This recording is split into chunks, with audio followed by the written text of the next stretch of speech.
ابيض بالصلاه على النبي يا واجهه البلد. ابيض بالصلاه على النبي عليك يا واجهه البلد. هو انت بتعمل كده ايه يا ابو العريف بقى بالصلاه على النبي صلى على كده النبي يا فهمني. المعلمين. زراعه الذره دي زراعه استراتيجيه، واذا نجح الفلاح فيها نجح مش اقتصاد بس مصر، لا نجح اقتصاد العالم كله. زراعه الذره دي يا واجهه البلد لها 4 خطوات. اول خطوه انك انت هتبدا تعزق ايه؟ الذره. هتعدي يومين وتبدا تطهر الايه؟ الذره. تعدي كمان يومين يا واجهه البلد وتعمل ايه تاني؟ ترد بقى، ترد العزقه دي تاني.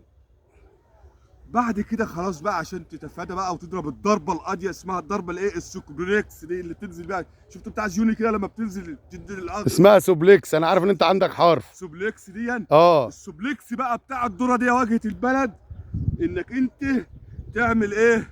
البلعوم. تبقى العمو. الله يبارك لك. ده انت كده اديته القاضيه في الحته ما هي بقى الفاضيه. اللي هي بتاع السوبليكس دي ايوه هي سوبليكس واديها قاضيه بقى. هي دي بقى تقضي بقى، ولا تقول له دوده ولا اي حاجه. واذا نجح الفلاح نجح ايه؟ اقتصاد العالم كله. زراعه الذره دي زراعه استراتيجيه، لازم تتبع ال4 خطوات دي يا جعيدي عشان تنجح فيها. ماشي يا واجهه البلد بالصلاة على ابيض يا النبي. باشا.